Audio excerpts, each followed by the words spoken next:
Okay, ladies and gentlemen, as promised, round 2 of the Moth. We're going to get 5 more storytellers. We're going to kick that off with a regular performer on our stage, Miss Shira.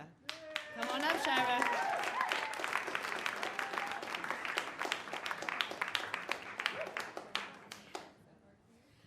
That works for me. May 12th, 1991 was Mother's Day. My sister Patty, who lived in New Orleans, was in Lafayette, where all the rest of us lived at the time, for the weekend. However, my sister Renee, who lived at Mom's house, had gone to New Orleans for the weekend. I was married then to Dwayne, a National Guardsman who had just returned 2 days before from active duty during Desert Storm. Our son Alec was 6, almost 7, and he was in 1st grade. Dwayne and Alec and I went over to Mom's house to help get ready for the picnic we were all going to go on. Our sister Beth, who also lived at Mom's house, was at work. Our brother, Ray, was at work. He didn't live at Mom's house then. So if you're counting, there was 5 of us. And because we were getting ready for the picnic out at the property, our aunt and uncle's land over near Broussard, we were all in the driveway when a police car pulled up. A young police officer got out and asked if we were the family of Renee Lachelet. We are. Even Alec said, "I'm her nephew." The police officer told my mother he needed to put her in touch with the police in Kenner. As we were walking into the house, we all said, "I hope she's all right." Alec held up his doll and said, "Bobby hopes she's all right too." We knew right away that she wasn't all right. Our mother actually crumpled in grief. My sister Patty looked at the young policeman and said, "Is she dead?" He said, "I'm sorry, ma'am. I believe she was the victim of a homicide." Alec, 6 years old, knew what that word meant, ran to one of the bedrooms, and I had to run after him. Mom couldn't finish the phone call. Dwayne stepped up, got on the phone, and kept talking to whoever that was in Kenner. Patty left the house to go get Ray and Beth from their respective jobs. Beth worked really close to Mom's house. Ray was a little farther out, but by the time Dwayne was finished with the phone call, we were all in Mom's house. I don't remember when the police officer left. Dwayne explained to us that Renee had been shot and killed at the Days Inn in Kenner, where she was staying. We didn't know very much at the time. Our father was driving a truck at the time, so Dwayne had to contact our stepmother at the convenience store where she worked. And then Dwayne had become designated pillar of strength, so he also contacted the rest of the family out there at the property. And then we all headed to Kenner, all of us and my aunt and some cousins. Dwayne is from Kenner, so he and I dropped Alec off at his parents' house before meeting the rest of the family at the hospital. My brother, my aunt, and my aunt, Mary Ann, identified Renee's body. I can still remember the way my aunt looked and sounded when she came out and said, "It's her." Then Mom and Ray and my aunt met with someone, I don't know who explained that in the very early morning, that morning, Renee had taken the elevator at the Days Inn, and when she stepped out, there were 3 men, one of whom had a gun. They wanted her purse. She didn't have her purse, it was in her room. She said, "No, please don't." But the man shot her, and the 3 men ran. An ambulance came, and Renee died at the hospital.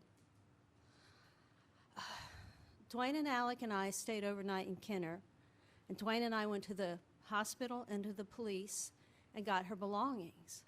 And Dwayne drove her car back to Lafayette. Renee was an elementary education major.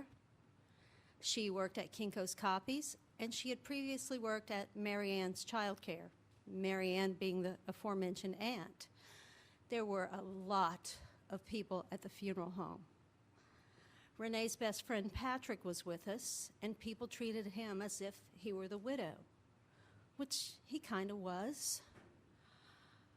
The day of the funeral, just before they moved Renee's body from the funeral home to the church, my dad's friend, Francis Martin, Reverend Francis Martin, led us all in the 23rd Psalm.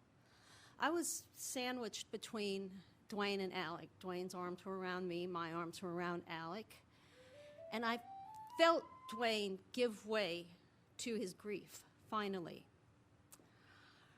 Renee Yvette Lachelet was born on August 20th, 1967. She died on May 12th, 1991, Mother's Day. Her life was 23 years, 8 months, and 23 days long. Maybe I shouldn't have done this calculation, but as of last Wednesday, February 5th, she's been dead longer than she was alive. You may lose the people you love sometimes much sooner than you could ever imagine. And that hurts. The love, though, trust me, you don't lose that. Thank you.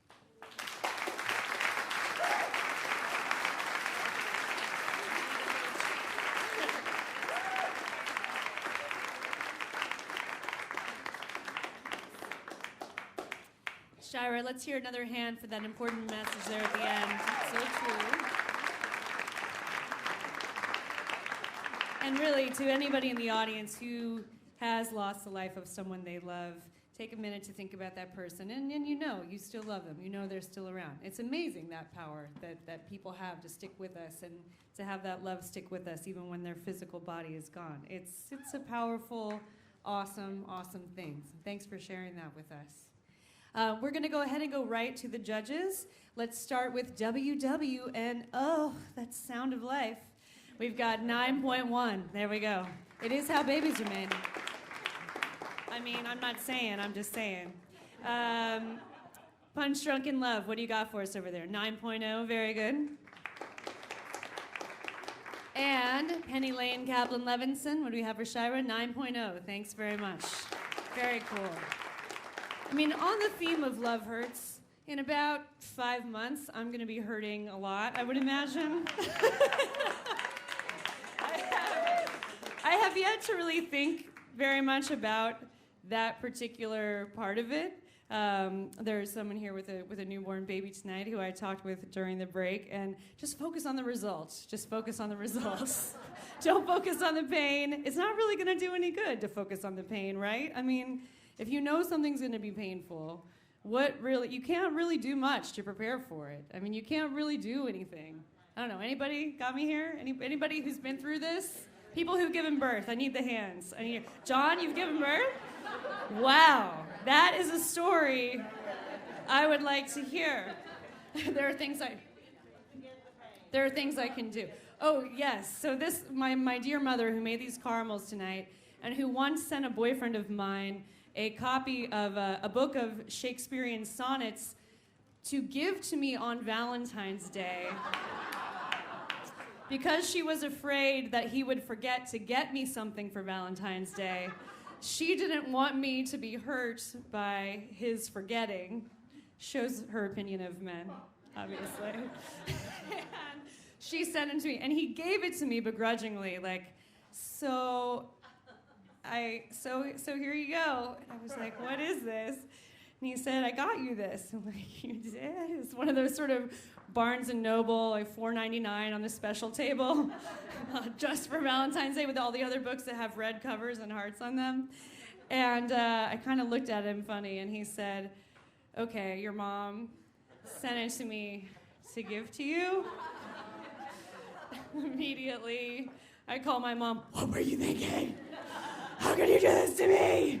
I was like, it's my first semi-adult relationship. I was officially out of my teens. I was 20 years old, and I felt very adult, and I was incredibly embarrassed that my mother was giving my boyfriend this book of sonnets to give to me because she was so afraid that I would be hurt. Yet this is the same woman who, in a recent conversation, told me that she went with natural childbirth for my birth. And I was saying, oh, that's cool. You know, it's in the 70s. I mean, I guess that was the thing then. And it's even more so now. There's kind of this like machismo movement in birthing, right? And she said, yeah, don't do it.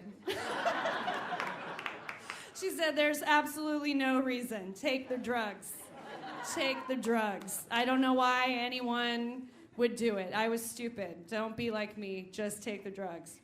That's love. She doesn't think love has to hurt. She's like, it doesn't have to if you don't want it to.